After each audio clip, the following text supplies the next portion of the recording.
What's up, people? Do this down here. We're gonna get straight into a video.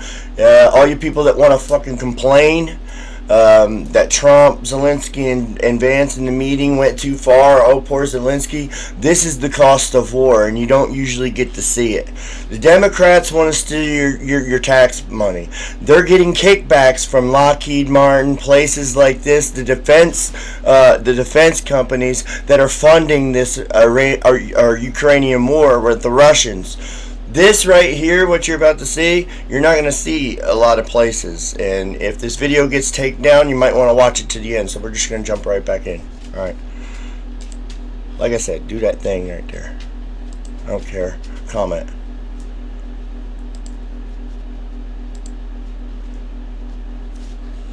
Between Russia and Ukraine continues to unfold across various fronts. Today's review will focus on some intriguing events. These include the unique confrontation between North Korean soldiers and drones, an explosion incident as a Russian soldier inspects landmines, and the destruction of a Russian convoy by Ukrainian forces. By analyzing these incidents together, we will gain a broader perspective on the complex dynamics of the war. This right here is an FPV drone. It's called fully acro. You use all four of the motors. Look into FPV freestyle. The 37th Marine Brigade detects a large Russian convoy near the village of Ulakli in the Donetsk region. The convoy intends to enter the area and launch a large-scale assault. However, Ukrainian forces have anticipated a potential Russian advance and have devised a strategic defense plan. They've never been outside of North Korea. The routes expected to be used by Russian troops have been pre-mined and prepared for an ambush by the Ukrainian army. As the Russian forces proceed along their designated routes, one of the leading armored vehicles in the convoy unknowingly strikes a mine. A massive explosion erupts, sending flames high into the sky. It's not even a battle. The blast instantly neutralizes the vehicle's crew. That ain't war. While the That's following just picking Russian off targets. vehicles abruptly halt, disrupting the convoy's formation. Maybe a little Panic spreads population among the control. soldiers, creating a perfect opportunity for the Ukrainian forces to launch an attack. Seizing the moment, Ukrainian artillery units swiftly spring into action, initiating an intense bombardment. Howitzers and drones strike their targets simultaneously. Following the initial strike, multiple armored vehicles and personnel carriers within the Russian convoy catch fire. At this point, the remaining Russian vehicles attempt a rapid retreat from the area. However, their escape routes are closely monitored by Ukrainian drones, which systematically eliminate them with precision airstrikes. Some Russian vehicles try to take cover in the nearby forest, but within minutes, most of the Russian troops are either destroyed along with their vehicles or scattered, desperately trying to survive without protection. Bureaucrats and the fat cats up there making money off this, they don't care that this is going on. Look at the battlefield, just like Trump says, it's flat. Identifying any surviving Russian soldiers. A few fleeing Russian infantrymen are targeted and neutralized by drones. After the intense explosions and relentless assaults, an eerie silence settles over the battlefield. Smoke rises from the burning wreckage, if you want to marking the protest complete repulsion of this major Russian attack by Ukrainian forces. The UA-Reg unit of Ukraine's 8th Special Forces Regiment detects North Korean soldiers in the Kursk region. Ukrainian forces begin closely monitoring this military presence using reconnaissance drones. Footage reveals a wounded North Korean soldier lying on the ground. However, his exact condition remains unclear. A Ukrainian FPV drone carefully descends, landing near the soldier. This North Korean don't even know what the hell's going on. The North Korean soldier remains motionless. However, upon noticing the drone's landing, he suddenly jumps up and attempts to flee. At that moment, the drone takes off again. Confused and unsure of what to do, the soldier tries to swat the drone away with his hand. The Ukrainian FPV pilot, however, does not immediately engage in a strike. Instead, observing the situation attentively, panicked, the North Korean soldier reaches for his weapon. In that instant, the Ukrainian FPV pilot reacts swiftly and initiates an attack. The drone locks onto the soldier and crashes directly into him.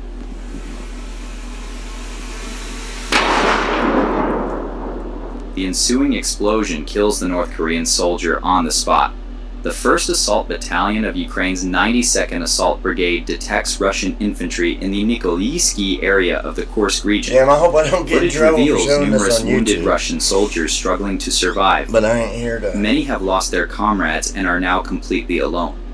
Moving on foot presents a severe disadvantage, especially against drone attacks. Yeah, there's no escape. The lack of cover in open terrain and constant surveillance drastically reduce the survival chances of Russian infantry. Additionally, the psychological toll of war weakens soldiers' reflexes and decision-making abilities, making them even more vulnerable. In such situations, Ukrainian drones do not only target exposed soldiers, but also those taking shelter in defensive positions. Once the drone operators pinpoint the exact locations of Russian troops, they initiate their attacks. Even those hiding in makeshift shelters cannot escape drone strikes. FPV drones are precisely guided into these positions, detonating upon impact.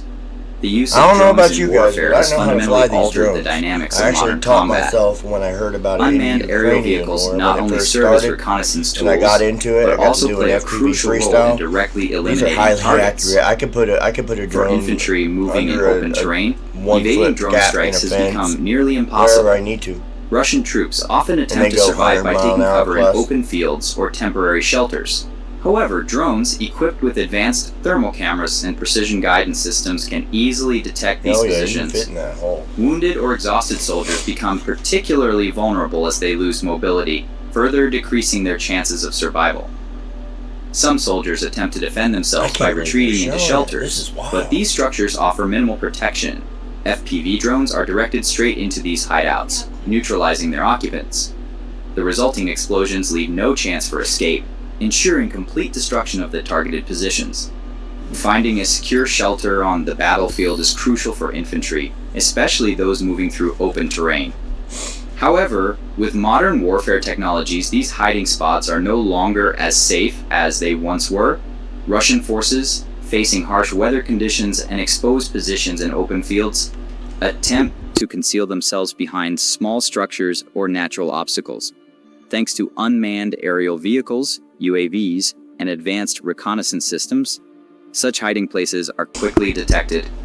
Ukrainian forces carry out precision strikes on these locations, eliminating them with devastating efficiency. I cannot believe they're showing this. These attacks often involve anti-tank mines and high explosive munitions, leaving enemy troops with little chance of escape. These operations are fundamentally changing the dynamics of warfare. Areas once considered safe have now become high-risk zones. Technological superiority provides not only a battlefield advantage, but also a significant psychological edge. Knowing they can be spotted and attacked at any moment, enemy troops are forced to operate under... Comment down below if there's any Democrats or liberals in here that believe this war needs to keep going, because that's what your leadership's pushing for. And I'm not trying to cause division between the parties. I could care less. I'm living my American dream. I just think I need to show people this. If they want to rise up in the streets over support of something they don't understand. Some of you youngsters do not understand what you're talking about. I'm sorry. I see some of you on these streams. Some of you are influencers, and you absolutely have no idea what's going on. And I'm speaking directly to some of these influencers out here. You guys literally are so naive to the world. You may hobnob in the cities with, other... some of it just don't make sense to you, and it's just, there's no way you could understand. So I just thought I'd throw that out there. I mean, drop a comment below if you disagree, if you think I'm wrong, or if you think I'm full of shit.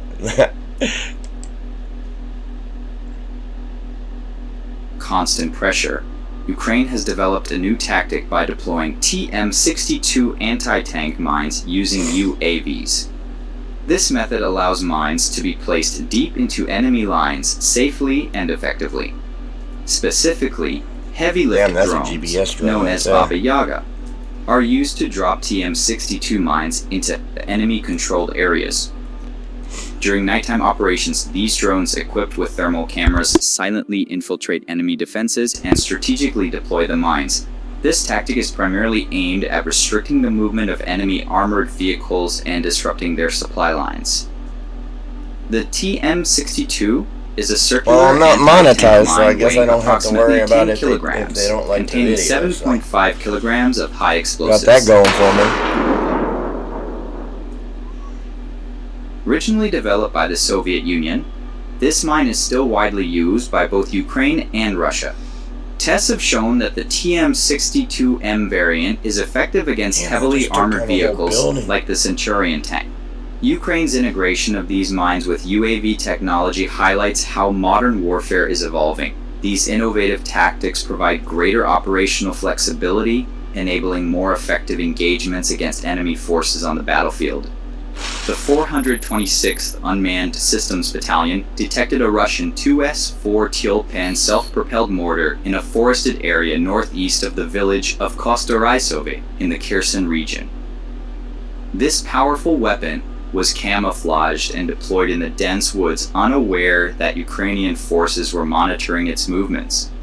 The Ukrainian reconnaissance and surveillance units observed the target continuing to move without knowing it was being watched. Recognizing the opportunity, the battalion decided to launch an effective attack using its unmanned aerial vehicles. Drones were launched in succession, each carefully guided to the target using aerial precision. The Ukrainian forces initiated the assault, with each drone making pinpoint strikes on the 2S-4 Tyolpan. The mortar was destroyed in a series of powerful explosions, and thick smoke enveloped the area as the Russian weapon was completely neutralized. After confirming the success of the operation, the Ukrainian forces quickly withdrew to secure areas. The 2S-4 Tyolpan is a 240mm caliber self-propelled mortar developed during the Soviet era and still used by Russia and former Soviet countries. You're not going to be able to escape. Entering service in the 1970s, it remains a formidable asset in Russia's arsenal. In the Ukraine-Russia conflict, the 2S-4 has been actively deployed in Russian attacks. They're made to chase Ukraine's race successful cars, countermeasure demonstrates the effectiveness of its defensive and offensive strategies. Throughout the war, Ukraine has focused heavily on modern air defense systems and armored units to limit the impact of Russia's heavy weaponry. At the same time, it has developed effective countermeasures against Russia's heavy fire support systems. The 2S-4's ability to strike armored vehicles and strategic points with high-caliber munitions makes it a significant threat, but Ukraine's strategy of bolstering defense lines and neutralizing these systems has proven effective. Ukraine's approach to combating heavy Russian weaponry like the 2S-4 Tyolpan includes fast and flexible modern systems, precise drone attacks, and the integration of advanced air defense systems from the West. The goal is to halt Russian advances, destroy armored vehicles and heavy mortars, and limit the impact of Russia's ground assaults. None. You're literally it's all flat ground. Just like Trump said. The following footage shows the tragic explosion that occurred while a Russian soldier was inspecting a mine area. Gain control. Here you go. The soldier appears to be conducting routine checks on the mines in the region, carefully examining them. However, a momentary lapse in attention or an unexpected trigger leads to a fatal outcome. Suddenly, one of the mines becomes activated, causing a powerful explosion.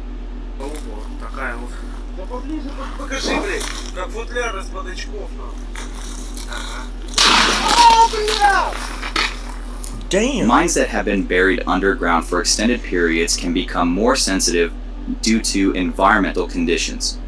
Over time, their mechanical components may wear out, or the chemical explosives can become more unstable, making them more likely to be triggered by even the smallest contact. A minor mistake made by the soldier during the inspection could have triggered a pressure sensor or a delicate trigger mechanism, leading to the explosion. Additionally, some modern mines are not merely pressure sensitive. They are equipped with magnetic or electronic triggers that can be activated by specific electromagnetic waves or changes in magnetic fields. The soldier's use of a radio metal detector or another electronic device could have set off the mine. Ukraine has strategically employed such explosives on the battlefield to slow enemy movements, render certain areas inaccessible, and disrupt the advance of Russian forces. This event highlights the deadly and unpredictable nature of mine warfare, which continues to be a significant threat in modern conflicts. The 4th Rubish Rapid Reaction Brigade of the National Guard was conducting a reconnaissance operation near the village of Spirn in the Donetsk region when they detected 3 Russian soldiers. The enemy forces were cautiously advancing through a dense forested area, but soon decided to stop and rest on a path they believed to be safe. Seizing the opportunity, Ukrainian forces quickly mobilized to exploit the enemy's vulnerable moment. Reconnaissance teams determined that an artillery strike would be the most effective option and promptly calculated the target coordinates. Once the target was confirmed, Ukrainian troops launched a precise mortar attack. Damn. The mortar shell landed with pinpoint accuracy, resulting in a powerful explosion. Thick smoke engulfed the area, and all Russian infantrymen were eliminated on the spot. After confirming the success of the strike, the Ukrainian forces withdrew to a secure position, completing their operation. Ukraine has been effectively utilizing mortars to achieve significant battlefield successes.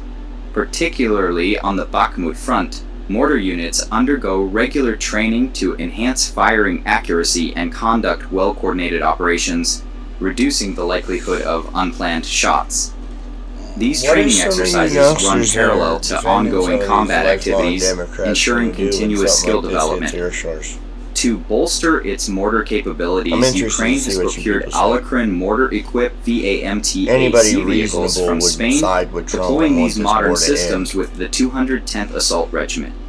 These advanced systems provide Ukrainian forces with faster and more accurate firepower. With consistent training, advanced weaponry, and strategic fire control, the Ukrainian army maintains its battlefield effectiveness and continues to achieve operational success. Trump was right about. The Ronin unit of the 65th Motorized Brigade detects 3 Russian Buk M3 air defense systems in the Zaporizhzhia region. The Buk M3 is one of Russia's advanced medium-range air defense systems, posing a significant threat to Ukrainian aerial operations. However, for such systems to function effectively, they must be well concealed. The geographical conditions in the region, however, proved to be a major disadvantage for the Russian forces.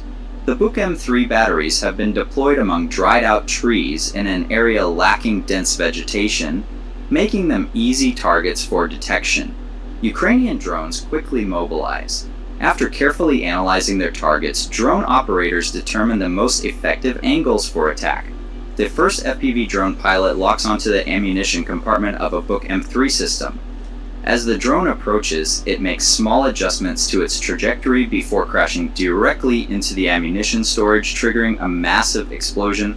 The first Buk M3 is completely destroyed. Ukrainian forces immediately plan an assault on the second Buk M3. Another FPV drone is guided towards its ammunition compartment, striking the target with pinpoint accuracy.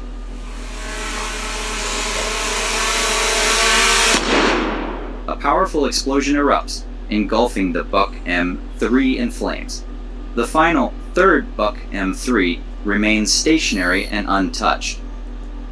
Determined to complete the operation, Ukrainian forces send a third drone, which speeds toward the target and crashes directly into the radar system. The radar tower is obliterated, and the entire air defense system is rendered inoperable. The Russian air defense capability in the region collapses entirely. This attack delivers a severe blow to Russian air defense capacity, leaving their forces in the area highly vulnerable to airstrikes. The precision and effectiveness of Ukrainian drone operators once again demonstrate the decisive role of unmanned aerial systems in modern warfare. This successful operation strengthens Ukraine's air superiority and provides a strategic advantage for future military maneuvers.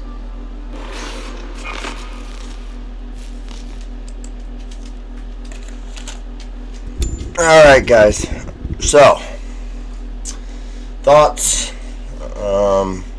anybody got anything to say about that? It's a rare opportunity to see actual footage. I don't know what's going to happen. I don't know if the video is going to get taken down. I don't know if YouTube's I'm going to have to look into it. I'm going to post it. but I'm gonna go ahead and look into the rules before I pull it. I hope this was valuable to you. I'm just trying to spread news because there's a lot of lies out there about what Trump and Elon's doing. Anybody that screams at the top of their lungs, he's unelected, he's got your social security he had your social, here, let me tell you something, honey. He's had your social security number when he owned PayPal 20 years ago. Okay? He doesn't want your social security number. He doesn't want to take your credit. Listen, he doesn't want your $500 in your bank account, or your $1,000, even your $100,000. Money doesn't mean anything. He's legitimately trying to stop us from going bankrupt. Okay, $36 trillion in debt. Get it right. So stop screaming at the top of your lungs.